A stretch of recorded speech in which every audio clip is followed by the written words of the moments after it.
സല്ലല്ലാഹു അലാ മുഹമ്മദ് സല്ലല്ലാഹു അലൈഹി വസല്ലം. സല്ലല്ലാഹു അലാ മുഹമ്മദ് സല്ലല്ലാഹു അലൈഹി വസല്ലം. സല്ലല്ലാഹു അലാ മുഹമ്മദ് സല്ലല്ലാഹു അലൈഹി വസല്ലം. ബിസ്മില്ലാഹിർ റഹ്മാനിർ റഹീം. നമ്മൾ പറഞ്ഞു വന്നത് വളരെ പ്രധാനപ്പെട്ട ഒരു കാര്യമാണ്. ആരോഗ്യത്തോടെ നിലനിൽക്കാൻ എന്താണ് നമ്മൾ സ്വീകരിക്കേണ്ട മാർഗം എന്നതിനെ കുറിച്ച് ഉള്ളൊരു ചർച്ചയിലുള്ള. അതിനിടയിലാണ് നബി സല്ലല്ലാഹു അലൈഹി വസല്ലമ തങ്ങളൊരു വീട്ടില് അതിഥിയായി പോയ സമയത്ത് അവർ കൊടുത്ത ഭക്ഷണം കഴിച്ചില്ല. അപ്പോൾ കുറച്ചു നേരം കഴിക്കാതിരുന്നപ്പോൾ അവിടുത്തെ സ്ത്രീക്ക് വിഷമായി, എന്താ കഴിക്കാത്തത് എന്ന് ചോദിച്ചു. അപ്പൊ അവര് പറഞ്ഞു, പിന്നെ നബി സല്ലല്ലാഹു അലൈഹി വസല്ലമ തങ്ങൾ പറഞ്ഞു, ഈ ഭക്ഷണത്തിൽ ബർക്കത്തില്ല എന്ന് പറഞ്ഞു. അപ്പൊ ആ സ്ത്രീ ചോദിച്ചു, എന്താണ് ഞാൻ തന്ന ഭക്ഷണത്തിൽ ബർക്കത്തില്ലാതിരിക്കാൻ കാരണം എന്ന് ചോദിച്ചപ്പോൾ നബി സല്ലല്ലാഹു അലൈഹി വസല്ലമ തങ്ങൾ പറഞ്ഞു, ഇതിൽ നിന്ന് ചൂട് കൂടുതലായിട്ട് ആവി പറക്കുകയാണ്, ചൂടുള്ള ഭക്ഷണം ശരീരത്തിന് പറ്റൂല എന്ന് മുഹമ്മദ് റസൂലുള്ളാഹി. അപ്പൊ നബി സല്ലല്ലാഹു അലൈഹി വസല്ലമ തങ്ങളുടെ ആ ശ്രദ്ധ വളരെ പ്രധാനമാണല്ലോ. കഴിക്കുന്ന ഭക്ഷണം ആരോഗ്യത്തെ ഏതെങ്കിലും രൂപത്തിൽ ഇല്ലാതാക്കുന്നതാണോ എന്ന് നബി സല്ലല്ലാഹു അലൈഹി വസല്ലമ തങ്ങൾ ശ്രദ്ധിച്ചു എന്നാണ് ഞാൻ പറഞ്ഞു വന്നത്. നബി സല്ലല്ലാഹു അലൈഹി വസല്ലമ തങ്ങൾ രണ്ട് കാര്യങ്ങൾ പ്രധാനമായും ഭക്ഷണം കഴിക്കുമ്പോൾ ശ്രദ്ധിച്ചിരുന്നു. ഒന്ന് അതിന്റെ കർമ്മശാസ്ത്രമാണ്, ഫിഖിഹിൽ ഹറാമാണോ ഹലാലാണോ കറാഹത്താണോ എന്നത് ശ്രദ്ധിച്ചിരുന്നു. മറ്റൊന്ന് അതിന്റെ ഹെൽത്ത് സയൻസ് ആണ്, ഇത് ആരോഗ്യം ഉണ്ടാക്കുമോ അല്ലെങ്കിൽ ആരോഗ്യത്തിന് എന്തെങ്കിലും. മറ്റൊരു ഉദാഹരണമാണ് ചൂട് കൂടിയ ഭക്ഷണം കഴിക്കുന്നത്. അപ്പോൾ പ്രത്യേകിച്ച് നമ്മൾ ഇവിടെയും ഒരു പക്ഷേ നിങ്ങളിൽ ചിലർക്കെങ്കിലും അങ്ങനെ ഒരു ശീലമുണ്ടെങ്കിൽ പതുക്കെ അതൊന്ന് ഒഴിവാക്കി വരണം. കാരണം പെട്ടെന്ന് ഇപ്പൊ നാളെ തണിഞ്ഞ ചായ കുടിക്കാന്ന് വെച്ചാൽ നിങ്ങൾക്ക് നടക്കൂല. കാരണം നമുക്ക് എതിരായ കാര്യങ്ങൾ, നമ്മുടെ ശരീരത്തിന് പാടില്ലാത്ത കാര്യങ്ങൾ നമ്മളെ കൊണ്ട് ചെയ്യിപ്പിക്കുക എന്നുള്ളതാണ് ശൈത്താൻ ചെയ്യുന്ന ജോലി, പിശാച് ചെയ്യുന്ന ജോലി. അപ്പൊ എരിവിനോട് താല്പര്യം തോന്നിപ്പിക്കുക, നല്ല പുളിയോട് താല്പര്യം തോന്നിപ്പിക്കുക, നല്ല ചൂടിനോട് താല്പര്യം തോന്നിപ്പിക്കുക, വയറു നിറയെ ഭക്ഷണം കഴിക്കണം എന്ന് തോന്നിപ്പിക്കുക, ഇതൊക്കെ ശൈത്താൻ ഉണ്ടാക്കുന്ന ഒരു ഇടങ്ങാറാണ്. അതുകൊണ്ടാണ് ബിസ്മിയൊക്കെ ചൊല്ലി ഭക്ഷണം കഴിക്കണം എന്ന് പറയുന്നത്. അവിടെ മഹാന്മാര് പറഞ്ഞത് ബിസ്മി എന്ന് പറഞ്ഞാൽ തുടക്കത്തിൽ ചെല്ലുന്ന ഏർപ്പാടല്ല, ഭക്ഷണം കഴിച്ച് തീരുന്നത് വരെ നിന്റെ മനസ്സിൽ നിൽക്കേണ്ട ഒരു സുഖമുള്ള ഓർമ്മയാണ് ബിസ്മി. ഈ ഭക്ഷണത്തിന്റെ രുചി തരുന്നവൻ. പത്തിപ്പറ്റ ഉസ്താദൊക്കെ ഭക്ഷണം കഴിച്ച് തീരുന്നതിനിടയിൽ ഒരു എത്ര അൽഹംദുലില്ലാ പറയാന്നറിയില്ല, ഒരുപാട് തവണ പറയും അൽഹംദുലില്ലാ, നല്ല ഭക്ഷണം, നല്ല രുചിയുള്ള ഭക്ഷണം. നമ്മളത് പറയാറില്ലല്ലോ, നമ്മളത് പറയാറേ ഇല്ല. അപ്പൊ ഏതായാലും അത്തരം കാര്യങ്ങൾ ശ്രദ്ധിക്കണം. ഞാൻ നബി സല്ലല്ലാഹു അലൈഹി വസല്ലമ തങ്ങളുടെ ഭക്ഷണ രീതി പരിചയപ്പെടുന്നതിനിടയിൽ ഈ ഒരു ഉദാഹരണത്തിലേക്ക് വന്നതാണ്. എന്തിനു വേണ്ടിയാണ് ഈ ഉദാഹരണം പറഞ്ഞത് എന്ന് ചോദിച്ചാൽ, നബി സല്ലല്ലാഹു അലൈഹി വസല്ലമ തങ്ങൾ രണ്ട് കാര്യങ്ങൾ പ്രധാനമായും ഭക്ഷണം കഴിക്കുന്നത് ശ്രദ്ധിച്ചിരുന്നു. ഒന്ന് അതിന്റെ കർമ്മശാസ്ത്രം, മറ്റൊന്ന് അതിന്റെ ആരോഗ്യശാസ്ത്രം. ഇനി മറ്റൊരു വിഷയം നബി സല്ലല്ലാഹു അലൈഹി വസല്ലമ തങ്ങളുടെ ഭക്ഷണത്തിന്റെ ശൈലിയാണ്. നമുക്ക് ഫോളോ ചെയ്യാൻ പറ്റുന്ന, നമുക്ക് ആരോഗ്യമുള്ളവരായി ജീവിക്കാൻ താല്പര്യമുള്ളവർക്ക്, അല്ലാത്തവർക്ക് ഇത് ചുമ്മാ കേൾക്കാന്നേ ഉള്ളൂ. അവർക്ക് ഈ ക്ലാസ് കൊണ്ട് ഒരു കാര്യമില്ല. കാരണം ഇതിപ്പം പരലോകമൊന്നും അല്ല പറയണത്, കബറും അല്ല. അങ്ങനെയൊക്കെ ആകുമ്പോൾ കേൾവിക്ക് ഒരു രസമുണ്ട്. ഇതിപ്പോ ദുനിയാവിലും ആരോഗ്യത്തോടെ റാഹത്തോടെ ജീവിക്കാനുള്ള ഏർപ്പാടാണ് ഞാൻ പറയണത്. അതിന് രസമുണ്ട്. ഈ ഞാൻ പറഞ്ഞ വിഷമമില്ലല്ലോ. കാരണം ഈ കബറൊക്കെ കേൾക്കാനൊരു രസമാണ്. പിന്നെ വീട്ടിൽ പോയി ടി വി കണ്ടാൽ അതങ്ങ് മറന്നോളും, മനസ്സിലായില്ലേ? അതങ്ങ് അപ്പോൾ തീരും. ഇതിപ്പോ അതൊന്നും അല്ലല്ലോ ഞാൻ പറയണത്. ഞാൻ പറഞ്ഞത് ദുനിയാവിൽ റാഹത്തോടെ ജീവിക്കണം, പൈസ വല്ലാണ്ട് മരുന്നിന് ചെലവാക്കണ്ടെന്ന് ആഗ്രഹിക്കുന്നവർക്ക് ഉപകാരപ്പെടുന്ന കാര്യമാണ്. അപ്പൊ നിങ്ങളിത് ഫോളോ ചെയ്ത് കിട്ടുക എന്നുള്ളത് എന്റെ ഒരു വലിയ താല്പര്യമാണ്. അള്ളാഹു തൗഫീഖ് ചെയ്യട്ടെ. അപ്പൊ ആ നിലയിൽ നമ്മൾ ശ്രദ്ധിച്ചാൽ തീർച്ചയായും ഗുണമുണ്ടാവും. കാരണം വേറൊരു വിഷയം എന്ന് പറയുന്നത്, നാട്ടിന്റെ ഒക്കെ ഒരവസ്ഥ, 4 പേര് ഹോസ്പിറ്റലിൽ പോയാൽ ഒരാൾ കടക്കാരനാവുന്നു എന്നതാണ്. നമ്മളിപ്പോ മുമ്പിലിരിക്കുന്ന 4 പേര്, ആ 4 പേരിൽ ഒരാളെങ്കിലും നിർബന്ധമായും ചികിത്സന്റെ പേരിൽ കടക്കാരനാകും. അപ്പൊ 40 പേര് ചികിത്സിക്കുമ്പോഴേക്കും എത്ര ആള് കടക്കാരനാകും? അപ്പൊ അത്രയും ആനുപാതികമായി കടം വരുന്നതാണ് ചികിത്സ. അപ്പൊ അതുകൊണ്ട് തന്നെ രോഗമില്ലാത്ത ശരീരത്തോടെ നമുക്ക് ജീവിക്കണം. അസ്സിഹത്തു നിഅമത്തും മിനൽ ജന്ന, ആരോഗ്യം എന്നത് സ്വർഗീയമായ അനുഗ്രഹമാണെന്ന ഹബീബുന മുഹമ്മദ് റസൂലുള്ളാഹി. രോഗമില്ലാത്ത ശരീരം എന്നുള്ളത് സ്വർഗീയമായ ഒരു അനുഗ്രഹത്തെ ആസ്വദിക്കാൻ കഴിയലാണ്. അൽ ഹുമ്മാ മിൻ ഫൈഹി ജഹന്നം, രോഗം എന്നത് നരകീയമായ ഒരു അവസ്ഥയാണെന്ന് മുഹമ്മദ് റസൂൽ. അൽ ഹുമ്മ എന്നതിന് സാധാരണ അർത്ഥം വെക്കാറുള്ളത് പനി എന്നാണ്. സാധാരണ രോഗം ഹുമ്മ എന്ന് പറഞ്ഞ പനി എന്നാണ് അർത്ഥം വെക്കാറുള്ളത്. അൽ ഹുമ്മ മിൻ ഫൈഹി ജഹന്നം, നരകീയമായ ചൂടാണ് രോഗം. അതിനെ നിങ്ങൾ തണുപ്പിക്കുക എന്നുള്ളതാണ്. ഇസ്ലാമിക വൈദ്യശാസ്ത്രം പറയുന്നത് മനുഷ്യന്റെ ശരീരത്തിൽ ക്രമാതീതമായി ചൂട് വർദ്ധിക്കലാണ് രോഗം. തെർമൽ എനർജി, അതായത് ആവശ്യമില്ലാത്ത ഊർജം ശരീരത്തിൽ വർദ്ധിക്കുമ്പോൾ അതൊരു ചൂടായി പരിണമിക്കും. ആ ചൂടാണ് രോഗം. ആ ചൂടിനെയാണ് അൽഹുമ്മ മിൻ ഫൈഹി ജഹന്നം, നരകീയമായ ചൂട്. അതുണ്ടാക്കലാണ് ശൈത്താന്റെ രോഗം എന്നാണ് ഞാൻ പറഞ്ഞു വന്നത്. അപ്പൊ നല്ല ഭക്ഷണത്തെ തെരഞ്ഞെടുത്ത് കഴിക്കുക. നിങ്ങൾക്കിവിടെ സാധിക്കും. ഗൾഫ് ജീവിതത്തിൽ ഭക്ഷണത്തിൽ ചിട്ട പാലിക്കാൻ കഴിയുമെന്നാണ് എന്റെ വിശ്വാസം. കാരണം മിക്ക ആളുകൾ സ്വന്തം പ്രിപ്പയർ ചെയ്യുന്നതാണ്, സ്വന്തം ഉണ്ടാക്കണം. ചില ആളുകൾക്ക് മെസ്സാണ്, അവിടെയും നല്ല ഭക്ഷണമൊക്കെ നമുക്ക് കണ്ടെത്താനൊക്കെ കഴിയും. മാത്രമല്ല നബി സല്ലല്ലാഹു അലൈഹി വസല്ലം തങ്ങൾക്ക് വലിയ താല്പര്യമുള്ള ഇലക്കറികൾ കൂടുതൽ കിട്ടുന്ന നാടാണ് ഇവിടെ. നബി സല്ലല്ലാഹു അലൈഹി വസല്ലം തങ്ങളുടെ ഭക്ഷണത്തിന്റെ മെനു കണ്ട് നമ്മൾ അത്ഭുതപ്പെട്ടു. നല്ല ഇഷ്ടമുള്ള ആളാണ് ഇലക്കറികളോട്. നിങ്ങൾക്ക് ഇഷ്ടം പോലെ ഇലക്കറി ഇവിടെ കിട്ടും. പിന്നെ നബി സല്ലല്ലാഹു അലൈഹി വസല്ലം തങ്ങൾക്ക് കക്കിരി വലിയ ഇഷ്ടമാണ്, അത് ഇവിടെ ഇഷ്ടം പോലെ കിട്ടും. ഈത്തപ്പഴം ഇഷ്ടമാണ്, അതും ഇവിടെ കിട്ടും. ഖലാസ് എന്ന് പറഞ്ഞിട്ട് ഈത്തപ്പഴം ഷുഗറിന്റെ ഔഷധമാണ്. അത് ഇവിടെ മാർക്കറ്റ് കിട്ടുമോ അറിയില്ല. ജിദ്ദയിൽ വലിയ ഈത്തപ്പഴത്തിന്റെ ഖലാസ് കിട്ടുന്നുണ്ടോ? അമൂല്യമായ ഔഷധമാണ്, അമൂല്യമായ. ഞാനത് അന്വേഷിച്ചപ്പോ മാർക്കറ്റിൽ വരൂല്ല എന്നാണ് കേട്ടത്. വരുന്നുണ്ടല്ലേ? മാഷാ അല്ലാഹ്. മബ്റൂം ഉണ്ടല്ലോ അല്ലെ, മബ്റൂം രക്തവർദ്ധനവിന് നന്നായി സപ്പോർട്ട് ചെയ്യുന്ന ഈത്തപ്പഴമാണ്. രക്തവർദ്ധനവ്. അലി റളിയല്ലാഹു തആല അൻഹു ദിവസം ഒരു അജുവയെങ്കിലും കഴിക്കണം. നിങ്ങൾക്ക് ഇതൊക്കെ ഇവിടെ കിട്ടും. ഇമാം അലി റളിയല്ലാഹു തആല അൻഹു പറഞ്ഞത് ഹൃദയത്തെ സംരക്ഷിക്കാൻ ആഗ്രഹിക്കുന്ന ആൾ ഡെയിലി ഒരു അജുവയെങ്കിലും കഴിക്കട്ടെ. നിങ്ങൾക്ക് കിട്ടും, നിങ്ങൾക്ക് കിട്ടും. നിങ്ങൾ നല്ല ആരോഗ്യത്തോടെ ചെയ്യും. നാട്ടിലൊരു ഒരു ശൈലിയുണ്ട്, ഗൾഫിൽ പോയി കുറെ കാലം നിന്ന് രോഗിയായിട്ടാ മൂപ്പർ തിരിച്ചു വരാന്ന്. അത് മാറ്റണം. നമ്മൾ ആരോഗ്യത്തോടെ തിരിച്ചു പോകണം. അള്ളാഹു തൗഫീഖട്ടെ. ഏത് സാഹചര്യത്തിലും, ഏത് അറ്റ്മോസ്ഫിയറിലും, ഏത് ക്ലൈമറ്റിലും ആരോഗ്യത്തോടെ ജീവിക്കാൻ പറ്റുന്ന പാകത്തിലാണ് മനുഷ്യ ശരീരത്തെ അള്ളാഹു സൃഷ്ടിച്ചിരിക്കുന്നത്. അത് സ്വർഗീയമായ നിഅമത്ത് എന്നാണ് മുഹമ്മദ് റസൂലുള്ളാഹി സ്വല്ലല്ലാഹി അലൈഹി വസല്ലം തങ്ങൾ പരിചയപ്പെടുത്തിയിരിക്കുന്നത്. അപ്പൊ അതിൽ പ്രധാനം, ആ നിഅമത്ത് നിലനിൽക്കുന്നതിൽ പ്രധാനം ഭക്ഷണമാണ്. അപ്പൊ തങ്ങൾ എനിക്കിപ്പോ ഒരു മെസ്സേജ് കാണിച്ചു, സമൂസ കഴിച്ചിട്ടല്ല തിബുനബിയുടെ പരിപാടി. സമൂസ നല്ല ഭക്ഷണമാണ്, കഴിക്കുന്ന ആൾ ശ്രദ്ധിച്ചാല്. അങ്ങനെ ഒരു ധാരണ വേണ്ട. എണ്ണ കൊളസ്ട്രോളാന്നൊക്കെ തെറ്റിദ്ധാരണ ഉണ്ട്. അപ്പൊ തങ്ങൾ എന്നോട് ചോദിച്ചു, അപ്പൊ അതും കഴിച്ചിട്ട് എങ്ങനെ പരിപാടി? ഞാൻ പറഞ്ഞു, അതെന്താ പ്രശ്നം, നല്ല ഭക്ഷണമല്ലേ, ബിരിയാണി നല്ല ഭക്ഷണമല്ലേ. സലാത്തിനും പിന്നെ ദിക്കറിനൊക്കെ ബിരിയാണി തന്നെ കൊടുക്കണം എന്ന് എന്റെ അഭിപ്രായം. ബിരിയാണിയോളം നല്ല ഭക്ഷണങ്ങൾ വേറെ പറഞ്ഞുതരും. ഡോക്ടർമാർ പൈസ ഉണ്ടാക്കാൻ പറയണല്ലേ. ഞാനും 12 കൊല്ലമായിട്ട് അതിനല്ലേ പരിപാടി. ഡോക്ടർമാർ ഇപ്പൊ പനി വന്ന നല്ലോണം തിന്നുന്നല്ലേ ഇപ്പം പറയണത്. ഇപ്പോഴത്തെ ഡോക്ടർമാർ പനി വന്ന നല്ലോണം തിന്നണമെന്നാ പറയാ. സത്യത്തിൽ പനി വന്നാൽ തിന്നാൻ പാടില്ലല്ലോ. രോഗികളെ നിങ്ങൾ ഭക്ഷണം കഴിപ്പിക്കാൻ നിർബന്ധിക്കരുത് മുഹമ്മദ് റസൂൽ. നിങ്ങളിലെ രോഗികളെ ഭക്ഷണം കഴിക്കാനോ വെള്ളം കുടിപ്പിക്കാനോ നിങ്ങൾ നിർബന്ധിക്കരുത്. അള്ളാഹു അവരെ ഭക്ഷിപ്പിക്കുന്നു, അള്ളാഹു അവരെ വെള്ളം കുടിപ്പിക്കുന്നു. ഡോക്ടർമാർ ഇപ്പൊ എന്താ പറയണത്? നല്ലോണം തിന്നോളി, ഓന്റെ ഗുളിക ചെലവായിട്ടും എനിക്ക് കാരണം നേടിക്കണം. ഇത് വ്യാപകമാണ്. ഡോക്ടർമാരുടെ കഥ പറയാണ്ടിരിക്കണം നല്ലത്. മനസ്സിലായില്ലേ? സമൂഹത്തെ ഇത്രമേൽ രോഗികളാക്കിയത് അവരാണ്. നല്ല ഡോക്ടർമാരുണ്ട്, മനുഷ്യസ്നേഹികളായ, മനുഷ്യപ്പറ്റുള്ള, അങ്ങേറ്റത്തെ സേവന മനസ്കതയുള്ള, വിശാല ഹൃദയമുള്ള നല്ല ഡോക്ടേഴ്സ് ഉണ്ട്, നല്ല ഡോക്ടർമാരുണ്ട്, ഒരിക്കലും നിഷേധിക്കാൻ പറ്റില്ല. പക്ഷെ കൂടുതലും ആളുകളിൽ ബിസിനസ്, അതിപ്പോ എല്ലാ രംഗത്തുണ്ട്. അതിലിപ്പോ ഡോക്ടർമാരെ മാത്രമൊന്നും വേണ്ട, എല്ലാ രംഗത്തുണ്ട് കച്ചവടക്കാണ്. പള്ളി എടുത്തിട്ട് കച്ചവടം, മക്കാമുണ്ടാക്കി കച്ചവടം ഉണ്ടാക്കുന്നതാണ്. പിന്നെ അല്ല ഇപ്പൊ ഡോക്ടർമാരെ പറയുന്നത്. അപ്പോട്ടെ. അപ്പൊ ഏതായാലും പിന്നെ നമുക്ക് ശ്രദ്ധിക്കാം, നമുക്ക് കാര്യങ്ങൾ ശ്രദ്ധിക്കാം. നമ്മൾ ഡോക്ടർമാരല്ലല്ലോ ഫോളോ ചെയ്യേണ്ടത്, മുഹമ്മദ് റസൂൽ. നമ്മൾ സത്യത്തിൽ നമുക്കൊക്കെയും നിറം കെട്ടുപോയതും മുഖം കെട്ടുപോയതും പ്രതാപം നഷ്ടപ്പെട്ടു പോയതും ഇസ്സത്തില്ലാണ്ട് ആയതും നബി സല്ലല്ലാഹു അലൈഹി വസല്ലമ തങ്ങളെ അന്ധമായി ഫോളോ ചെയ്യുന്നതിൽ നിന്നും നമ്മൾ മാറി. നബി സല്ലല്ലാഹു അലൈഹി വസല്ലമ തങ്ങളെ അന്ധമായി അനുകരിക്കണം. അതിൽ ചോദ്യങ്ങളില്ല, അതിൽ ചോദ്യങ്ങളെ ഇല്ല. അന്ധമായി അനുകരിക്കണം. അങ്ങനെ ഒരു മാനസികാവസ്ഥ നമുക്ക് വരണം. അപ്പോഴേ ഇസ്സത്ത് ഉണ്ടാവൂ, പ്രതാപം ഉണ്ടാവുള്ളൂ. ഖുർആൻ മാത്രമാണ് വഴികാട്ടി എന്നിടത്തേക്ക് നമ്മൾ എത്തണം. ഖുർആനും കൂടെ സയൻസ് എന്ന് പറഞ്ഞാൽ തീർന്നു.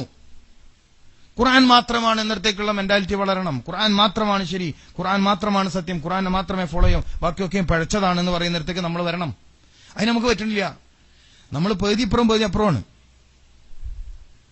രാജ്യത്ത് സെക്യുലറിസം ഉണ്ടായിക്കോട്ടെ. നാട്ടികബി മൂസ മുസ്ലിം റഹൂം അള്ളാഹു ഖബർ വിശാലമായി കൊടുക്കട്ടെ. ഞാൻ സെക്യുലർ അല്ല എന്ന് പറയാൻ പറ്റുന്ന ബോധം നമുക്ക് വേണം. ഞാൻ സെക്യുലർ അല്ല, ഞാൻ മതേതരനല്ല, ഞാൻ മതവിശ്വാസിയാണ്. പക്ഷെ രാജ്യത്തിന്റെ മതേതരത്വത്തെ ഞാൻ അംഗീകരിക്കാം. അത് രാജ്യത്തിന്റെ പാരമ്പര്യം. പക്ഷെ നമ്മളങ്ങനെയല്ല. നമ്മള് വല്ലാണ്ട് എന്താ പറയല്, സെക്യുലറിസ്റ്റായി മാറുന്നു. നമ്മള് അവിടെയാണ് പഴ പറ്റിയത്. ഞാൻ മനസ്സിലാക്കിയെടുത്ത ഞാൻ ഇസ്ലാമിക സമൂഹത്തിൽ കാണുന്ന പരാജയത്തിന്റെ കാര്യമായി എനിക്ക് തോന്നിയ എന്റെ കണ്ടെത്തല് തെറ്റാണെന്ന് എനിക്ക് അഭിപ്രായം 100% ശരിയാണെന്ന് തന്നെ അഭിപ്രായത്തോടെ ഞാൻ പറയട്ടെ, നമുക്ക് മതത്തോട് താല്പര്യം കുറവാണ്, ദീനിനോട് താല്പര്യം കുറവാണ്, ഖുർആനിക ദർശനങ്ങളോട് താല്പര്യം കുറവാണ്, ഹദീസിനോട് താല്പര്യം കുറവാണ്, സുന്നത്തുകളോട് താല്പര്യം കുറവാണ്. നമ്മൾ അതിലേക്ക് വരുന്നില്ല, പോട്ടെ. ഏതായാലും നമ്മൾ പറഞ്ഞു വന്ന വിഷയം മുഹമ്മദ് റസൂലുള്ളാഹി സല്ലല്ലാഹു അലൈഹി വസല്ലമ തങ്ങളുടെ കാഴ്ചപ്പാട് അസ്ഹത്തു നിഅമത്തും മിനൽ ജന്ന, ആരോഗ്യമുള്ള ശരീരം എന്നത് സ്വർഗീയമായ അനുഗ്രഹത്തെ ആസ്വദിക്കുന്നവനാണ്. അള്ളാഹു കൂട്ടത്തിൽ നമ്മൾ ചേർത്ത് തരട്ടെ. രോഗം എന്ന് പറയുന്നത് അൽഹുമ്മ മിൻ ഫൈഹി ജഹന്നം, നരകീയമായ അവസ്ഥ എന്ന് വെച്ചാൽ ആവശ്യമില്ലാത്ത എനർജി ശരീരത്തിൽ ഉണ്ടാവലാണ് രോഗം. അതാണ് നമ്മൾ മനസ്സിലാക്കേണ്ടത്. ആവശ്യമില്ലാത്ത എനർജി, അതായത് ഇപ്പൊ പാറ വെട്ടണ ജോലി ചെയ്യുന്ന ആൾക്ക് വേണ്ട എനർജി ചുമ്മാ ഓഫീസിൽ ഇരുന്ന് ജോലി ചെയ്യുന്ന ആൾക്ക് വേണ്ടല്ലോ, വേണ്ട. ഏറ്റവും കൂടുതൽ ഒരാൾക്ക് എനർജി ലോസ് ആവുന്നത് എങ്ങനെയാ? സംസാരത്തിലാണ്. ഒരാൾ ഏറ്റവും കൂടുതൽ രോഗിയാവുന്നത് ശരീരം തളരുന്ന 6 കാര്യങ്ങൾ ലോകപ്രശസ്ത പണ്ഡിതൻ, ഹദീസ് പണ്ഡിതനായ ഇമാം ദഹബി റഹ്മത്തുള്ളാഹി അലൈഹി തന്റെ അത്തിബുൻ നബവി എന്ന കിതാബിൽ എഴുതി വെച്ചിട്ടുണ്ട്. അതിൽ ഒരു കാര്യം പറഞ്ഞത് സംസാരമാണ് ഒരാളെ കൂടുതൽ രോഗിയാക്കുന്നത്. സംസാരം. നിങ്ങളൊക്കെ നാട്ടിൽ ഫോൺ വിളിച്ച് എപ്പോഴാ വെക്കുക? എന്തപ്പോ പറയാനുള്ള? എന്തൊക്കെയുണ്ട് അവിടെ, എന്തൊക്കെയുണ്ട് ഇവിടെ, ഇതന്നെ കൂടുതലും. പിന്നെന്തൊക്കെയാണ് എന്തോ ആയിക്കോട്ടെ, അതെങ്കിലും ഉണ്ടല്ലോ. നിങ്ങൾ സന്തോഷം കിട്ടുന്ന പരിപാടിയൊന്നും ഒഴിവാക്കണ്ട. കുറച്ച് ദൂരെ വെച്ചാൽ മതി ഫോണ്, ശരിയല്ലേ? കുറച്ച് ദൂരെ വെച്ചാൽ മതി. നമ്മളിപ്പോ ഇതും കൂടി ഒഴിവാക്കി നമ്മളെ അവസ്ഥ എന്താണല്ലേ? ഈ ഒരു കണക്ഷൻ കൂടി ഇല്ലെങ്കിൽ ഓക്കെ. സംസാരം ഒരു 2 മണിക്കൂർ സംസാരിക്കുന്ന ഊർജം കൊണ്ട് 30 ദിവസം പാറ വെട്ടണ ജോലി ചെയ്യാമെന്ന അത്രയും ഊർജം ശാരീരികമായി നമുക്കില്ലാണ്ടാവും. മനസ്സിലായില്ലേ? പക്ഷെ ഊർജത്തെ നിലനിർത്താനുള്ള കാര്യങ്ങൾ നമ്മൾ മനസ്സിലാക്കിയാൽ മതി. അത് മനസ്സിലാക്കി കഴിഞ്ഞാൽ വിഷയമില്ല. ശരീരത്തിന്റെ സ്വാഭാവിക ശക്തിയെ നിലനിർത്താൻ ആവശ്യമായ കാര്യങ്ങൾ, സ്വാഭാവികമായ എനർജിയെ നിലനിർത്താൻ ആവശ്യമായ അതിന്റെ ചില കാര്യങ്ങൾ മാത്രം പറഞ്ഞ് ഞാൻ വേഗം പ്രസംഗം നിർത്താണ്. നമ്മളിപ്പോൾ നീണ്ട പഠനത്തിനൊന്നും ഇരുന്നതല്ല. കുറച്ച് കാര്യങ്ങൾ നിങ്ങൾക്ക് ചെയ്യാൻ പറ്റുന്ന കുറച്ച് കാര്യങ്ങൾ മാത്രം പറഞ്ഞു. അതിൽ പ്രധാനമാണ് നിങ്ങൾക്ക് നന്നായി കിട്ടുന്ന പഴങ്ങൾ കഴിക്കണമെന്ന് ഞാൻ പറഞ്ഞു. ഡെയിലി ഒരു അജുവയെങ്കിലും നിങ്ങൾക്ക് ഹാർട്ട് സംബന്ധമായ പ്രശ്നം നിങ്ങളെ ഒരിക്കലും അലട്ടൂല. സമൂസന്റെ വിഷയം പറഞ്ഞു. സമൂസ നിങ്ങൾ ദിവസം ഓരോന്ന് കഴിച്ചു നിങ്ങൾക്ക് ആർക്കും കൊളസ്ട്രോൾ കൂടും. അതിൽ ഉള്ളിയാണുള്ളത്. പിന്നെ പ്രശ്നം മൈദ മാത്രമാണ്, ഇല്ലേ? പിന്നെന്തായാലും പ്രശ്നമുള്ളത് എണ്ണ വിഷയം. ആരാ പറഞ്ഞേ? എണ്ണ ചൂടായ പ്രശ്നം എന്നൊക്കെ ചുമ്മാ പറയണാണ്. അതൊന്നും ശാസ്ത്രീയമായി ഇതുവരെ പ്രൂവ് ചെയ്തിട്ടില്ല. അൺസയന്റിഫിക് എവിഡൻസ്, അൺസയന്റിഫിക് ടേംസ് ആണ് അതൊക്കെ. പിന്നെ കോഴിക്കോട് മെഡിക്കൽ കോളേജിൽ കാലങ്ങളോളം ഡയബറ്റോളജിസ്റ്റായ പ്രൊഫസർ MVI മമ്മി സാർ, ഇന്ന് കേരളത്തിൽ അയാളെ പോലെയൊന്നും മെഡിക്കൽ സയൻസ് പറയാൻ പറ്റുന്ന, പ്രമേഹ രോഗത്തിനും പറയാൻ പറ്റുന്ന ഒരു പ്രഗത്ഭനില്ല. MVI മമ്മി ഇപ്പോഴും ജീവിച്ചിരിക്കുന്ന ആളാണ്. അദ്ദേഹം പറഞ്ഞല്ലോ എണ്ണയെ സംബന്ധിച്ചുള്ള തെറ്റിദ്ധാരണ എങ്ങനെയാണ് സമൂഹത്തിലുണ്ടായത്.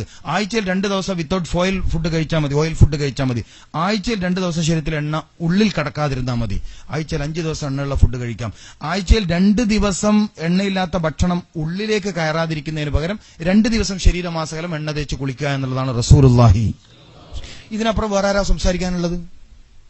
പറയും. നബി സല്ലല്ലാഹു അലൈഹി വസല്ലം തങ്ങൾ പറഞ്ഞതിനപ്പുറം പറഞ്ഞു ഒരാളെ പേര് പറയുന്നത് ആവർത്തിച്ച് ചൂടാക്കരുതെന്നേ ഉള്ളൂ. ഒരിക്കൽ ചൂടായി പിന്നെ തണിഞ്ഞു പിന്നെയും ചൂടാക്കിയത്. അതിപ്പോ നിങ്ങൾ തല്ലാതിൽ വെച്ചു പിന്നെയും ചൂടാക്കുന്ന ഫുഡിന്റെ അവസ്ഥ എന്താണ്? മൈക്രോ ഓവനിൽ വെക്കുന്ന ഫുഡിന്റെ അവസ്ഥ എന്താണ്? ഞാനിപ്പോ ദുബായിൽ ഒരു ആവശ്യത്തിന് പോയി. എന്റെ സുഹൃത്തിന്റെ റൂമിലെത്തി. അദ്ദേഹം രാത്രി വന്നു, ഞാൻ റൂമിലുണ്ട്. ബാത്റൂമിൽ പോകുന്നതിന് മുമ്പ് കുബൂസ് എടുത്തു, പിന്നെ തല്ലാജിൽ നിന്ന് കറി എടുത്ത് ഇതിൽ ഒഴിച്ചു, ഓവനിൽ വെച്ചു. അദ്ദേഹം കുളിക്കാൻ പോയി. വരുമ്പോഴത്തേക്കും അദ്ദേഹത്തിന് ചൂടുള്ള ഫുഡ് ഉണ്ടായി. എന്താ സംഭവിച്ചത്? ഇത് സ്ഥിരം രീതിയാണെങ്കിൽ അയാൾക്ക് വയറിന് ക്യാൻസർ വന്നില്ലെങ്കിൽ അയാൾ കറാമത്തുള്ള മനുഷ്യനല്ലേ? പറഞ്ഞ മനസ്സിലായിട്ടില്ല. ഇത് സ്ഥിരം പരിപാടിയാണെങ്കിൽ അയാൾക്ക് ഉദരത്തിൽ ക്യാൻസർ വന്നിട്ടില്ലെങ്കിൽ മഹാത്ഭുതല്ലേ? ഭക്ഷണമല്ല രോഗമുണ്ടാക്കുന്നത്, കഴിക്കുന്ന ശൈലിയാണ് രോഗമുണ്ടാക്കുന്നത്. അതാണ് തിബ്ബുൻ നബിയുടെ അധ്യാപനം. ഭക്ഷണമല്ല രോഗം, കഴിക്കുന്ന ശൈലി. ഞാൻ എണ്ണ കഴിക്കുന്ന ആളാണ്. എനിക്ക് 40 വയസ്സിനടുത്തായി, 38 വയസ്സായി. കൊളസ്ട്രോളിന്റെ പ്രശ്നം വന്നിട്ടില്ല, ഷുഗർ പ്രശ്നമില്ല, യൂറിക് ആസിഡിന്റെ പ്രശ്നമില്ല, ഒന്നും വരാറില്ല. ഇറച്ചി കഴിക്കും, പൊരിച്ചത് കഴിക്കും, മീൻ കഴിക്കും, എല്ലാ സമയം. ഇപ്പൊ പൊരിച്ചത് രാത്രി കഴിക്കുമ്പോഴേ ബുദ്ധിമുട്ടുള്ളൂ. പൊരിച്ച കഴിച്ചാൽ എന്താ പ്രശ്നം? 3 മണിക്ക് ശേഷം പൊരിച്ച ഭക്ഷണത്തിന് നമ്മുടെ ശരീരം പാകമല്ല. പകലിന്റെ 3 മണിക്ക് ശേഷം നമ്മുടെ ശരീരത്തിന് പൊരിച്ച ഭക്ഷണം പാകൽ. ഇന്നിപ്പോ ഞാൻ നമ്മളെ ഉമറിപ്പാൻ പറഞ്ഞത് പോയി നല്ല പൊരിച്ച കോഴി. ഞാൻ പറഞ്ഞു നല്ല തന്നെ റാഹത്തായി, ശബ്ദം നല്ലോണം കിട്ടും കോഴിയിറച്ചി. പക്ഷെ ബ്രോയിലർ പ്രശ്നമാണ്. അതില് സ്റ്റിറോയിഡ് കുത്തിവെച്ച കോഴിയൊക്കെയാണ് പ്രശ്നമാണ് കഴിക്കുന്ന ശരി. പക്ഷെ ആ ഒരു പ്രശ്നത്തെയും അവോയ്ഡ് ചെയ്യാൻ പറ്റുന്ന മെത്തഡ്സ് ഉണ്ട് ഭക്ഷണം കഴിക്കുന്നിടത്ത്. നമ്മുടെ വായക്കകത്ത് ഉൽപ്പാദിപ്പിക്കപ്പെടുന്ന ഉമിനീരിന്റെ ഗുണത്തെ നമ്മൾ പഠിക്കണം. അറിയാതെ കടന്നു ചെല്ലുന്ന വിഷങ്ങളെ വായക്കകത്ത് വെച്ച് ഇല്ലായ്മ ചെയ്യാൻ മാത്രം കഴിവ് അല്ലാഹു ഉമിനീരിന് കൊടുത്തിട്ടുണ്ട്. പക്ഷേ നബി സല്ലല്ലാഹു അലൈഹി വസല്ലം തങ്ങൾ കഴിക്കുന്ന പോലെ നന്നായി ചവച്ചരച്ച് ജ്യൂസ് പോലെ ആക്കണം. ഫോൺ പറയുന്നതിനിടയിൽ തിന്നാക്കി ഇതെങ്ങനെ ജ്യൂസാക്കാൻ ബുദ്ധിമുട്ട് അടുത്ത മറുപടി വരാനല്ലേ. ഈ ചോദ്യം വലിയ കടുപ്പുള്ളതാണെങ്കിൽ വേഗം ബുദ്ധിമുട്ട് നമ്മൾ സലാം പറയണ്ട നമ്മൾ കേട്ടിട്ടില്ലേ? ഭക്ഷണം കഴിക്കുന്നവനോട് സലാം പറയാൻ പാടില്ല. ഇയാളെന്താ ആ സമയത്ത് ഇസ്ലാം അല്ലാണ്ടാകുന്നുണ്ടോ? എന്തുകൊണ്ടാ ഓനക്ക് ആ സമയത്ത് വായ തുറക്കാൻ പാടില്ല? വായ തുറന്നാൽ ഗ്യാസ്ട്രിക് ദഹന സംബന്ധമായ തകരാറ് വരും. വായ പൂട്ടി വെച്ച് ചവക്കണം. നബി സല്ലല്ലാഹു അലൈഹി വസല്ലം തങ്ങളുടെ ഭക്ഷണശൈലി മാത്രം പഠിച്ചാൽ മതി ആരോഗ്യമുള്ള മനുഷ്യനാവാൻ. അത്ഭുതപ്പെട്ടുവല്ലോ ഉളു എടുത്ത് ഭക്ഷണം കഴിക്കാം. നമുക്ക് അൽഹംദുലില്ലാഹ് പലരും ഇശാ കഴിഞ്ഞ് ഉളു എടുത്തിട്ടുള്ള ഉണ്ടാവുക. അതിന്റെ ഗുണം വലിയ ഗുണമാണ്. ഇരുന്ന് ഭക്ഷണം കഴിക്കുക. പലഹാരമാണെങ്കിൽ 3 വിരൽ കൊണ്ടും ഇല്ലെങ്കിൽ 5 വിരൽ കൊണ്ടും മാത്രം ഭക്ഷണം കഴിക്കുക. ചില ആളൊക്കെ ഇങ്ങനെ കുഴച്ചിട്ട് ഇവിടെയൊക്കെ പെയിന്റടിച്ചാൽ മതി. എത്തപ്പ കാട്ടണ ഇയാൾ മനുഷ്യൻ ഇതിലെ ഇങ്ങനൊക്കെ. ഇതൊക്കെ ആർത്തിയുടെയും ശൈത്താന്യത്തിന്റെയും ലക്ഷണം. ഇവിടെ അന്നാക്കല് സൂക്ഷിക്കണം. ഇവിടെ പറ്റുന്നത് ഇങ്ങനെ ചെയ്യാൻ ഏറ്റവും നല്ലത് എല്ലാ ഭക്ഷണം ഇങ്ങനെ ഈ 3 ഫിംഗർ കൊണ്ട് എടുക്കല. ഇതുകൊണ്ട് മാത്രം എന്ത് നല്ല ശൈലിയാ. ഈ അവസാനം ഭക്ഷണം കഴിച്ച് വിരൽത്തുമ്പിൽ ഊറി നിൽക്കുന്ന വളരെ പ്രധാനപ്പെട്ട ഒരു എൻസൈം ഉണ്ട്. ഇതിനെ നിസ്സാസമാതകൾ ഭക്ഷണം കഴിച്ച വിരൽ ഊമ്പടെന്ന് പറഞ്ഞു. നമ്മൾ ഈ സുന്നത്തിനെ ഇല്ലാണ്ടായി. നമ്മൾ എത്ര അന്നമായിട്ടാ പൈപ്പിന്റെ അടുത്തേക്ക് പോണത്. എത്ര അന്നം ഉണ്ടാവും ഇവിടൊക്കെ, എത്ര അന്നം ഉണ്ടാവും. എന്നിട്ട് അവസാനം ബർക്കത്തില്ല, കച്ചവടം പൊട്ടി. ഈ അന്നം കളയുന്നവർക്ക് കച്ചവടം പൊട്ടും. സുപ്രയിൽ അന്നം വേസ്റ്റ് ആക്കുന്നവർക്ക് കച്ചവടം പൊട്ടും. പിന്നെ കച്ചവടത്തിൽ ബർക്കത്തില്ല എന്നിട്ട് കാര്യമില്ല, കടം വീടൂല. ഗൾഫിൽ ഞാൻ കണ്ട ചില പ്രശ്നങ്ങൾ ഇതൊക്കെയാണ്. അന്നം വേസ്റ്റ് ആക്കുന്നവർക്ക് ബുദ്ധിശക്തി കുറയും, ഹൃദയശക്തി കുറയും. ബുദ്ധിശക്തി എന്തായാലും കുറയും. വീണ ഭക്ഷണം എടുത്ത് കഴിക്കാൻ റസൂലുള്ളാഹി സ്വല്ലല്ലാഹു അലൈഹി വസല്ലം തങ്ങൾ പറഞ്ഞെന്താ? അപ്പൊ നബി സല്ലല്ലാഹു അലൈഹി വസല്ലം തങ്ങളുടെ ഭക്ഷണശൈലി മാത്രം നമ്മളിങ്ങനെ ഫോളോ ചെയ്താൽ തന്നെ നല്ല ഹെൽത്തി ആയി ജീവിക്കാൻ പറ്റും. ആഴ്ചയിൽ ഒരു ഇറച്ചി കഴിക്കുക. അത് വെള്ളിയാഴ്ച ആയ നന്നായി. നമ്മുടെ നാട്ടിലെ തമാശ പറയും വെള്ളിയാഴ്ച ഇറച്ചിയിൽ ദീൻ ഇസ്ലാം എന്ന് പുറത്താണ്. ഇടയിലൊരു വമ്പം പറഞ്ഞു ഇപ്പൊ ഇന്ത്യന്ന് പുറത്താവൂലേന്ന്. സാരമില്ല വിഷയം. പക്ഷേ വെള്ളിയാഴ്ച ഇറച്ചി കഴിച്ചാൽ ദീൻ ഇസ്ലാം എന്ന് പുറത്ത് തന്നെയാണ്. മെല്ലെ മെല്ലെ അവന്റെ ഇസ്ലാമിയത്ത് പോകും. കാരണം എന്താ, ആരോഗ്യം കുറയുന്നതിനനുസരിച്ച് ഇസ്ലാമിയത്ത് പോകും. ചില ആള് രോഗം മാറാൻ കുഫറും ഷിർക്കും പൂജയും അമ്പലത്തിൽ കുട പിടിക്കൽ എന്തൊക്കെ കാട്ടുന്നു. കൊയിലാണ്ടി അമ്പലത്തിലെ ഉത്സവത്തിന് മുത്തുക്കുട പിടിച്ചാൽ കുഞ്ഞുണ്ടാവുന്ന ഒരു പെണ്ണുങ്ങളോട് പറഞ്ഞു. എന്തെല്ലാം അന്ധവിശ്വാസങ്ങളാണ്. കോട്ടത്തിൽ കൊണ്ടുപോയി വെളിച്ചെണ്ണ ഒഴിച്ചാൽ വയറ്റിന്റെ സൂക്കേട് മാറുന്നിട്ട് അങ്ങനെ എണ്ണ ഒഴിക്കുന്നവരുണ്ട്. നാദാപുരം ഭാഗത്തേക്ക് പിന്നെ വടകരയിൽ നിന്ന് ഉള്ളോട്ട് പോകുന്ന ഒരു കുട്ടിച്ചാത്തൻ സേവാ കേന്ദ്രത്തിൽ വെളിച്ചെണ്ണ ഒഴിക്കുന്നവരിൽ കൂടുതലും പർദ്ദയിട്ട പെണ്ണുങ്ങളാണ്. നമുക്ക് വിഷയമല്ല. സാധാരണ രീതിയിൽ സൂക്കേട് മാറണില്ല. അപ്പം പിന്നെ ചാത്തനം കൊണ്ടുപോയി ഒഴിക്കാൻ വെളിച്ചെണ്ണ. നിങ്ങൾ ആ ഭാഗത്തേക്ക് പോകുന്നവരുണ്ട്. ഞാനധികം വയതിന് പോകുന്ന ഭാഗമാണ് ആ ഭാഗം. അപ്പൊ ഒരു ദിവസം മൈരുവിന്റെ സമയത്ത് പോകുമ്പോൾ അവൻ നിങ്ങളെ കൂട്ടർ കൂടുതലായിട്ട് വരുന്ന സ്ഥലമാണ്. അതിനൊരു മഹിമയാണ് നമ്മളാള് കൂടുതൽ പോവാന്ന് പറഞ്ഞു. എന്താ അത് പോട്ടെ. അപ്പം ഓയിൽ ഫുഡ് ഞാൻ പറയണത് നമ്മൾ ഓയിൽ ശരീരത്തിന് ആവശ്യമുള്ളതാണ്. ഡെയിലി 5 മില്ലി സൈത്ത് ഓയിൽ കഴിക്കുന്നവർക്ക് നരമ്പ് സംബന്ധമായ രോഗം വരൂല. നിങ്ങൾക്ക് ഇവിടെ കിട്ടുന്നതാണ്. നിങ്ങളിത് കുടിക്കൂല. കുടിക്കോ? നിങ്ങൾ നാട്ടിലേക്ക് കൊടുത്താച്ച ടിന്നിന് തുരുമ്പ് പിടിച്ചിട്ട് പെണ്ണുങ്ങൾ ഇത് പുറത്തു കളി നല്ലാണ്ട് മൂപ്പർ തൊടുവോ? ടാങ്കും നിടവും കൊടുത്താച്ചിട്ട് ടിന്ന് തീരുമ്പോ ഫോൺ വിളി വരും. ഇപ്പൊ റമദാനായി ജിദ്ദേന്ന് പത്രത്തിൽ പരസ്യം വരും. 5 കിലോന്റെ നിടവും വന്നോട്ടെ. ഞാൻ ഈത്തപ്പഴം കുറച്ച് കൂടുതൽ അയച്ചു കൊടുത്തത്. തൽക്കാലം നിടോ ഇപ്രാവശ്യം അയക്കണ്ട പോട്ടെ. കച്ചവടക്കാർക്ക് ദേഷ്യം പിടിക്കുമെന്ന് അറിയില്ല. ഇച്ചങ്കായനെ പ്രസംഗിക്കാൻ കൊണ്ടുവന്നിട്ട് അല്ലേ. അപ്പം എണ്ണയല്ല പ്രശ്നം, മീനോ ഇറച്ചിയോ അല്ല പ്രശ്നം, അത് കഴിക്കുന്ന രീതിയാണ് പ്രശ്നമെന്ന് നമ്മൾ തിരിച്ചറിയാം. അപ്പൊ ആഴ്ചയിൽ ഒരു ദിവസം ഇറച്ചി നല്ലതാണ്. 70 ഗ്രാം വരെയാണ് അലൗഡ് തൂക്കം. ഇനി നല്ല ആഗ്രഹമുള്ളവർക്ക് ആഴ്ചയിൽ 2 തവണ ഇറച്ചി ആവാൻ പറ്റും. നബി സല്ലല്ലാഹു അലൈഹി വസല്ലം തങ്ങളുടെ ശൈലിയാ പറയുന്നത്. ആഴ്ചയിൽ 2 തവണ പറ്റും. അങ്ങനെ ആയാലുള്ള ഗുണം എന്താ പറയുക, നല്ല ശരീരം ഉണ്ടാവും, നല്ല ആരോഗ്യമുള്ള ശരീരം ഉണ്ടാവും. എന്നതുപോലെ ആഴ്ചയിൽ 5 ദിവസം എണ്ണ ചേർത്ത ഭക്ഷണം കഴിക്കാം. 2 ദിവസം തീരെ എണ്ണയില്ലാത്ത ഫുഡ് കഴിച്ചാൽ മതി. 2 ദിവസം തീരെ 7 ദിവസത്തിൽ 2 ദിവസം തീരെ എണ്ണയില്ലാത്ത ഭക്ഷണം. ഇത് ഓക്കെയായി. അതിന് 11 മാസം പട്ടിണി കിടന്ന് 11 മാസം തിന്ന് 1 മാസത്തെ നോമ്പൊന്നും എടുക്കണം. നോമ്പും ശരീരത്തിന്റെ ആരോഗ്യം തമ്മിൽ ഒരു ബന്ധവുമില്ല. അതൊക്കെ വെറുതെ കളവ് പറഞ്ഞുണ്ടാക്കണതാണ്. നോമ്പും നോമ്പിന്റെ ആരോഗ്യം അങ്ങനെ ഒരു വിഷയം തന്നെ ഇസ്ലാം ചർച്ച ചെയ്തിട്ടില്ല. സൂമൂവ തസഹു എന്ന നബി സല്ലല്ലാഹു അലൈഹി വസല്ലം തങ്ങളുടെ ഹദീസ് പറഞ്ഞത് വേറെ വിഷയത്തിലാണ്, വേറെ റമദാന്റെ നോമ്പിലല്ല. റമദാന്റെ നോമ്പിലേ അല്ല. റമദാന്റെ നോമ്പ് ഹൃദയം നന്നാക്കാനുള്ള പരിപാടി. ലഅല്ലക്കും തത്തഖൂൻ, തഖ്വ ഉള്ളവരായി തീരാൻ വേണ്ടി നോമ്പെടുത്തോളി. തലശ്ശേരി സന്തോഷ് ഹോസ്പിറ്റലിലെ ഡോക്ടർ പറഞ്ഞത് നിങ്ങളെ കൂട്ടർ ഏറ്റവും കൂടുതൽ പെയിൽസും കൊണ്ട് വരുന്ന നോമ്പ് കഴിഞ്ഞിട്ടാണെന്നാ. എന്നിട്ട് പറയും നോമ്പിന് ആരോഗ്യം ഉണ്ടാവും. എങ്ങനെയുണ്ട്? സന്തോഷ് ഹോസ്പിറ്റൽ കേട്ടില്ല തലശ്ശേരിയിൽ? നിങ്ങളെ കൂട്ടർ ഏറ്റവും കൂടുതൽ സൂക്കേടും കൊണ്ട് വരുന്ന മാസേപ്പ ശവ്വാല്, പെരുന്നാൾ കഴിഞ്ഞാൽ പിന്നെ QNA. അൽഹംദുലില്ലാ, കഴിക്കുന്ന രീതി ശ്രദ്ധിച്ചാൽ മതി. വുളുവോടുകൂടി കഴിക്കാൻ പറ്റുമെങ്കിൽ ഒരുപാട് ഗുണങ്ങളുണ്ട്. അതോടൊപ്പം ഇരുന്ന് കഴിക്കുക, വിരൽത്തുമ്പ് ശ്രദ്ധിക്കണം. 3 വിരലാണ്. അത്തിപ്പറ്റുസാക്ക് ഇങ്ങനെ ഇതന്നെ ശ്രദ്ധിക്കും. 5 വിരൽ വരെ പറ്റാമെന്ന് പറഞ്ഞ പണ്ഡിതന്മാരുണ്ട്. പലഹാരമാകുമ്പോൾ 3 ഉപയോഗിക്കാൻ പറ്റൂ. എന്തായാലും 3 ഉപയോഗിക്കല കൂടുതൽ നല്ലത്. ഇത്തരം രീതികളുണ്ട്. വായക്കകത്ത് ഭക്ഷണം വെച്ചാൽ വായ തുറക്കാതിരിക്കണം. പലർക്കും ദഹനത്തിന് കംപ്ലൈന്റ് പറ്റുന്നത് വായ തുറന്ന് വെച്ച് സംസാരിച്ച് ഭക്ഷണം കഴിക്കുന്നുണ്ടാ. നിങ്ങൾ ഓർമ്മിച്ച് നോക്കി, നിങ്ങളെങ്ങനെയാ തിന്നലെന്ന്, നിങ്ങളെങ്ങനെയാ ഭക്ഷണം കഴിക്കാറുള്ളത് എന്ന് നിങ്ങളാ ചിന്തിക്കണം. അപ്പൊ വായന്റെ അകത്ത് ഭക്ഷണം വെച്ചാൽ 2 ചുണ്ടും പൂട്ടിയേക്കണം. ബുദ്ധിമുട്ടില്ലെങ്കിൽ ഇസ്ലാം പഠിപ്പിക്കുന്നു ഭക്ഷണത്തിന് മുമ്പ് ഒരു നുള്ളു ഉപ്പ് കഴിക്കുക. പുതിയൊരു നാട്ടിൽ പോയാൽ ആ നാട്ടിൽ നിന്ന് ആദ്യം ഉള്ളി കഴിക്കണം എന്ന് പഠിപ്പിച്ചത് ഇസ്ലാമാണ്. എന്തൊരു അത്ഭുതകരമായ വാർത്തയാണിത്. നമ്മളൊരു നാട്ടിൽ പുതുതായി എത്തി, കേരളത്തിൽ നിന്ന് കർണാടകയിലേക്കോ മഹാരാഷ്ട്രയിലേക്കോ എത്തിയാൽ അവിടെ നിന്ന് നമ്മൾ ആദ്യം കഴിക്കേണ്ട ഭക്ഷണം ചെറിയ ഉള്ളിയാണ്. ഏറ്റവും നല്ല പ്രതിരോധ ശേഷി നൽകാൻ കഴിയുന്ന അമൂല്യമായ വസ്തുവാണ് ചെറിയ ഉള്ളി എന്ന് പറയുന്നത്. മനസ്സിലായില്ലേ? ചീരുള്ളി എന്താ പറയാ ഇവിടെ? കുഞ്ഞുള്ളി, വെളുത്തുള്ളിയല്ല, ചീരുള്ളി. യെസ്, മനസ്സിലായല്ലോ അല്ലെ? അപ്പം ഈ ചെറിയുള്ളി കഴിക്കണം. ചെറിയുള്ളി ഇപ്പൊ പനിയൊക്കെ വന്നാൽ നമ്മൾ കഞ്ഞി വെച്ച് കുടിക്കുമ്പോൾ അതിൽ ചെറിയുള്ളി ചേർത്ത് കുടിച്ചാൽ പനി പെട്ടെന്ന് പമ്പ കിടക്കും, നല്ല ആരോഗ്യം ഉണ്ടാവും. ചെറിയുള്ളി.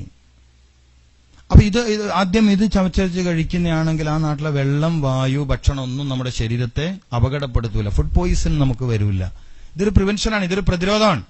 നിങ്ങൾക്ക് ശ്രദ്ധിക്കാൻ പറ്റുമൊക്കെ ചെയ്തോളി. നിങ്ങൾക്ക് അതിന് സൗകര്യം ഉണ്ടെങ്കിൽ ചെയ്യാം.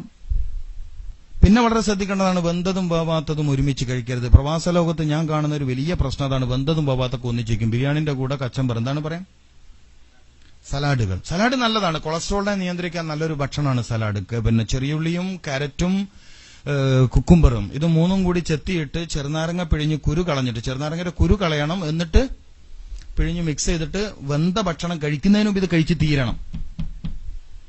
വെന്ത ഭക്ഷണം കഴിക്കുന്നതിന് മുമ്പ് ഇത് കഴിച്ച് തീരണം. വെന്ത ഭക്ഷണവും വേവാത്ത ഭക്ഷണവും ഒന്നിച്ച് ദഹിപ്പിക്കാൻ വയറിന് കുറച്ച് പണിയാണ്, പറ്റില്ല. വെന്ത ഭക്ഷണം കഴിക്കുന്നതിന് മുമ്പേ വേവാത്ത ഭക്ഷണം കഴിക്കണം.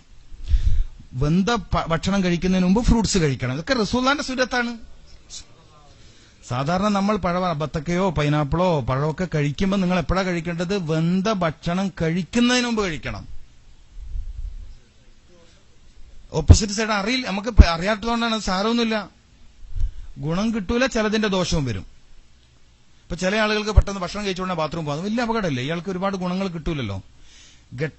ഘട്ടമായിട്ടാണ് ദഹിക്കേണ്ടത്. ഓരോ ദഹനത്തിന്റെ ഘട്ടത്തിലും അതിലൂടെ ശരീരത്തിന് ഗുണങ്ങൾ കിട്ടാനുണ്ട്. കറക്റ്റ് സമ്പൂർണമായ ദഹന പ്രക്രിയ പൂർത്തിയാകുന്നത് 10 മണിക്കൂർ എടുത്തിട്ടാ. 10 മണിക്കൂർ. അപ്പൊ ഫുത്തൂർ കഴിച്ചാൽ അശാന്റെ സമയം. വിശന്നാൽ മാത്രം ഭക്ഷണം കഴിക്കുന്നവരാണെങ്കിൽ ഫുത്തൂർ കഴിഞ്ഞാൽ പിന്നെ അശയെ വേണ്ടു. ഇനി ഒരാൾക്ക് അസിഡിറ്റി, ഹൈപ്പർ അസിഡിറ്റി, വയറ്റിപ്പുണ്ണൊക്കെ ഉണ്ടാകുമ്പോൾ ഇടക്കടെ വിശക്കും. അയാൾ ഇടക്കടെ ഭക്ഷണം കഴിച്ചോട്ടെ, അതിന് ഇടങ്ങാറാക്കി വെറുതെ വയറ്റിപ്പുണ്ണ് കൂട്ടണ്ട. ശരി, ഇനി അതൊരു ഇളവാക്കി എടുത്തിട്ട് തിന്നാൻ നിൽക്കുകയും വേണ്ട, വിശക്കുമ്പോ തിന്നോളിന്ന്. മനസ്സിലായില്ലേ? ആരോഗ്യപരമായ ഭക്ഷണം എന്ന് പറയുന്നത് ഫുത്തൂറാണ്. അതായത് രാവിലത്തെ. ഗൾഫുകാരൻ മിക്കവാറും തകരുന്നത് ഫുത്തൂർ ഇല്ല എന്നുള്ളതുകൊണ്ടാണ്. നിങ്ങൾ എങ്ങനെയാന്ന് എനിക്കറിയില്ല. രാവിലെ നാസ്തയില്ല, വെറുതെ പോയി അസീറും സാൻഡ്വിച്ചും. നാട്ടുകാർ രാവിലെ 2 കത്ത് നടക്കുന്ന സമയമായി. ദുബൈ പോയപ്പോ ഒരു ഭയങ്കര രസകരമാണ്. റമദാനായോണ്ട് എന്റെ ഭാഗ്യമാണ്. 2 ദിവസം കഴിഞ്ഞ് നോമ്പ് വന്ന എന്റെ ഭാഗ്യമാണ്. ദുബൈയിൽ അവിടെ ബറാഹിൽ അവിടെയാണ് റൂമുണ്ടായത്. 10-15 ആൾ കിടന്നുറങ്ങുന്ന റൂമാണ്. ആരും രാവിലെ എണീച്ചിട്ട് ചായ ഇല്ല, വെള്ളമില്ല, ഒന്നുമില്ല. 9 മണിയായിട്ട് എനക്കാണ് ചോദിക്കാനും മടി. ഒരു അതിഥിയായി പോയല്ലേ എങ്ങനെ ചോദിക്കും. അവസാനം കൂട്ടത്തിൽ ഒരുത്തനോട് ചില ചായ കുടിക്കണ്ട ഉസ്താദ്, അതെല്ലാം നാട്ടിലല്ലേ. പോകുന്ന വയ്ക്കുന്ന അസീറും സാൻഡ്വിച്ചും തിന്നും അങ്ങനെ സമയം കിട്ടിയെങ്കിലും. ഇവിടെ ജിദ്ദയിലൊക്കെ അത് എനിക്കറിയില്ല. നാസ്തയിലുണ്ടല്ലേ? രാവിലെ നാസ്തയിലും കഴിക്കുമോ? ഇല്ല, കഴിക്കണം. ഞാൻ പറയുന്നത് നിങ്ങളെ സ്നേഹിച്ചിട്ട് കുടുംബത്തെ സ്നേഹിച്ചാൽ മതി. ഇപ്പൊ കുടുംബക്കാരും കേൾക്കാനില്ലാത്തതുകൊണ്ട് ധൈര്യത്തിൽ പറയാലോ. നിങ്ങളെ സ്നേഹിച്ചിട്ട് നിങ്ങളെ പ്രൊട്ടക്ട് ചെയ്തിട്ട് മാത്രം നിങ്ങൾ കുടുംബക്കാരെ നോക്കിയാൽ മതി. കൃത്യമായിട്ട് പറയണം. അബ്ദുൽ കരീം എന്ന് പറഞ്ഞിട്ട് ഒരു ചങ്ങായി കണ്ണൂർ പത്രസമ്മേളനം നടത്തി. 10-20 കൊല്ലം ഗൾഫിലിരുന്ന് ഇപ്പൊ കുടുംബക്കാർ നോക്കുന്നില്ല എന്നാ പരാതി. പുരുഷ പീഡനത്തിനെതിരെ സർക്കാർ ശ്രദ്ധിക്കണമെന്ന് റിട്ടയർഡ് പ്രവാസികളാണ്. നിങ്ങൾ വായിച്ചിട്ടുണ്ടോ? പത്രം ഇല്ലല്ലേ? വായിക്കാത്തോണ്ട് കുറച്ച് സമാനത്തിൽ ഇടുന്നോളി. വായിച്ചവിടെ നിൽക്കാൻ തോന്നൂല. അബ്ദുൽ കരീം സംസ്ഥാന പ്രസിഡന്റ് പുരുഷ പീഡനത്തിനെതിരെ വാർത്ത ഉണ്ടായല്ലോ കണ്ണൂര് പത്രസമ്മേളനം നടത്തിയിട്ട്. അപ്പൊ വളരെ ശ്രദ്ധിക്കേണ്ട കാര്യമാണ്. ഏതായാലും പറഞ്ഞു വന്നത് ഭക്ഷണം കഴിക്കുന്ന തരത്തിലുള്ള കാര്യങ്ങളാണ്. അപ്പോ ഇവിടെ നാസ്ത കഴിക്കുന്നില്ല. നാസ്ത കഴിക്കാത്തവർക്ക് മസ്തിഷ്കവും ഹൃദയവും തമ്മിലുള്ള ബന്ധം പെട്ടെന്ന് തെറ്റും, ഡിസോൾഡർ ആവും. കരോട്ടിക് ചാനലുമായി അവയവത്തിന്റെ പേരൊന്നും പറയണ്ട, പ്രശ്നങ്ങൾ മാത്രം പറയും. ഇതൊക്കെ പറഞ്ഞ കൺഫ്യൂഷൻ. പഴങ്ങൾ ഇമ്പോർട്ടന്റ് ആണ്. നിങ്ങൾക്ക് ചാൻസ് ഉണ്ട്, അതല്ലേ ഞാൻ നേരത്തെ പറഞ്ഞത്. ചാൻസ് ഉണ്ട്, ബട്ട് ഇവിടെ പഴം കഴിക്കുന്നു, ഈത്തപ്പഴം വാങ്ങി നാട്ടിലേക്ക് കൊടുത്തേക്കല്ലേന്ന്. അതല്ലേ പറയും നിങ്ങളെ സ്നേഹിക്കുന്നു. ഇവിടെ തിന്ന് ബാക്കിയുണ്ടെങ്കിൽ കൊടുത്തയച്ചാൽ മതി. പറ്റുമെങ്കിൽ അതിന്റെ കുരു പോലും പൊടിച്ച് തിന്നണം. നബി സല്ലല്ലാഹു അലൈഹി വസല്ലം തങ്ങൾ ആ ഈത്തപ്പഴത്തിന്റെ കുരുവിൽ പറ്റിയ വെളുത്ത പാട കഴിക്കാൻ നിർദ്ദേശിച്ചു. സുബ്ഹാനല്ലാഹ്. ഈത്തപ്പഴത്തിന്റെ ആ പാടയില്ലേ, ആ വെളുത്ത എന്തായാലും പറയാം, ഹാർട്ടിനെ സംരക്ഷിക്കാൻ കഴിയുന്ന അമൂല്യമായൊരു വസ്തുവാണത്. മസ്തിഷ്കത്തിനെ പൊതിഞ്ഞു നിൽക്കുന്ന മെനിഞ്ചസ് എന്ന പാളിയെ സംരക്ഷിക്കാനൊക്കെ കഴിവുള്ള അമൂല്യമായ വസ്തുവാണത്. നമ്മളതൊന്നും മൈൻഡ് ചെയ്യാറില്ല. നമുക്ക് ചെറിയ ചെറിയ കാര്യങ്ങൾ ശ്രദ്ധിച്ചാൽ തന്നെ നല്ല ആരോഗ്യമുള്ളവരായി ജീവിക്കാൻ കഴിയും. അല്ലാഹു കൂട്ടത്തിൽ നമ്മളെ ചേർത്ത് തരട്ടെ. അപ്പൊ നാസ്ത ഉപേക്ഷിക്കരുത്. ദയവേത് എല്ലാവരും ആ കാര്യം, പ്രത്യേകിച്ച് ചെറുപ്പക്കാരൊക്കെ നന്നായി ശ്രദ്ധിക്കണം. എന്ത് വില കൊടുത്ത് നമ്മൾ രാവിലെ ഭക്ഷണം കഴിക്കണം. അതിന് സമയം പോയാൽ സാരില്ല, അത് വിട്ടുവീഴ്ച വേണ്ട. അതിന് നല്ലത് നേരത്തെ പറഞ്ഞ ഈത്തപ്പഴവും മറ്റെന്തെങ്കിലും പഴമാണ്. പക്ഷേ ഈ കഫക്കെട്ട് നിരമായി ശ്വാസമുട്ട് രോഗമുള്ളവർ ഇവിടുത്തെ റോബസ്റ്റ് കഴിക്കരുത്. റോബസ്റ്റ് എന്നല്ല ഇവിടെ പറയുന്ന ഒരു അല്ലേ, അത് ഭയങ്കര പ്രശ്നമാണ്. എപ്പോഴും ചുമ, എപ്പോഴും കഫക്കെട്ട് പിന്നെ പ്രശ്നമുള്ളവർ ആ പഴം കഴിക്കരുത്. ഇവിടെ അത് ബുദ്ധിമുട്ട് കൂട്ടും, നിങ്ങൾ ശ്രദ്ധിക്കണം. അതുപോലെ തടി വല്ലാണ്ട് ചീർക്കുന്ന മക്കൾ ഇവിടെ താമസിക്കുന്ന ആ കുട്ടികൾക്കും ആ പഴം കൊടുത്തേക്കരുത്. വെളുത്തിങ്ങനെ വല്ലാണ്ട് വെറുതെ തടിക്കുന്ന പിള്ളേരുണ്ടല്ലോ, അത്തരം പിള്ളേർക്ക് ഈ പഴം കൊടുക്കരുത്, ചിക്കനും കൊടുക്കരുത്. നാട്ടിൽ ചിക്കൻ കൊണ്ടുവന്നിട്ട് കൊടുത്തോളി. പ്രത്യേകിച്ചും ചെറിയ പെൺകുട്ടികൾക്ക് പെട്ടെന്ന് ശരീരം വളർച്ച വരുന്നുണ്ട് ഈ ചിക്കൻ കഴിക്കുമ്പം. ഇപ്പോൾ 3.5 വയസ്സുള്ള ഒരു കുട്ടിക്ക് ഗർഭപാത്രം കണ്ടെത്തി, പെൺകുട്ടിക്ക്. ഡോക്ടർമാർ അത്ഭുതപ്പെട്ടു, എന്താ കാര്യം. അപ്പോൾ അവള് ഭക്ഷണം കഴിക്കാൻ തുടങ്ങിയതിനു ശേഷം ഏറ്റവും താല്പര്യത്തോടെ കൂടുതലും കഴിച്ച കോഴിയിറച്ചിയാണെന്ന. ഗോവ മെഡിക്കൽ കോളേജിൽ പത്തോളജി വിഭാഗത്തിൽ തലവനായിരുന്ന ഡോക്ടർ W. പിന്റോ അടുത്ത കാലത്തൊരു പത്രസമ്മേളനം നടത്തിയിട്ട് വലിയ ഗൗരവമുള്ള കാര്യം പറഞ്ഞു. ഈ സ്ത്രീകൾ ബ്രോയിലർ ചിക്കൻ കഴിക്കുന്ന വളരെ സൂക്ഷിക്കണം. പ്രത്യേകിച്ചും ബ്രോയിലർ ചിക്കനിലെ പെടക്കോഴിയുടെ മാംസം കഴിക്കുന്ന സ്ത്രീകൾ വേഗം ക്യാൻസർ രോഗം വരാൻ സാധ്യതയുണ്ട്. കാരണം സ്റ്റിറോയിഡ് കുത്തിവെച്ച മാംസഭക്ഷണങ്ങൾ ഈസ്ട്രജൻ ഹോർമോണുമായി ബന്ധപ്പെട്ട ഫംഗ്ഷൻ നടക്കുന്ന ശരീരത്തിൽ വലിയ അപകടങ്ങൾ ഉണ്ടാക്കും. പ്രത്യേകിച്ചും പ്രസവം കുറഞ്ഞ സ്ത്രീകളാണ്. അപ്പം വേഗം പ്രശ്നം ഉണ്ടാക്കും. അപ്പൊ നിങ്ങൾ നാട്ടിൽ പറ്റുമെങ്കിൽ നിർദ്ദേശിച്ചാൽ നല്ലതാണ്. ഓക്കെ. അപ്പൊ പ്രഭാത ഭക്ഷണം നിങ്ങൾ ശ്രദ്ധിക്കണം. ഗൾഫ് സഹോദരന്മാർ നിർബന്ധമായും ആ കാര്യം ശ്രദ്ധിക്കണം. പിന്നെ ഞാൻ പറഞ്ഞ പോലെ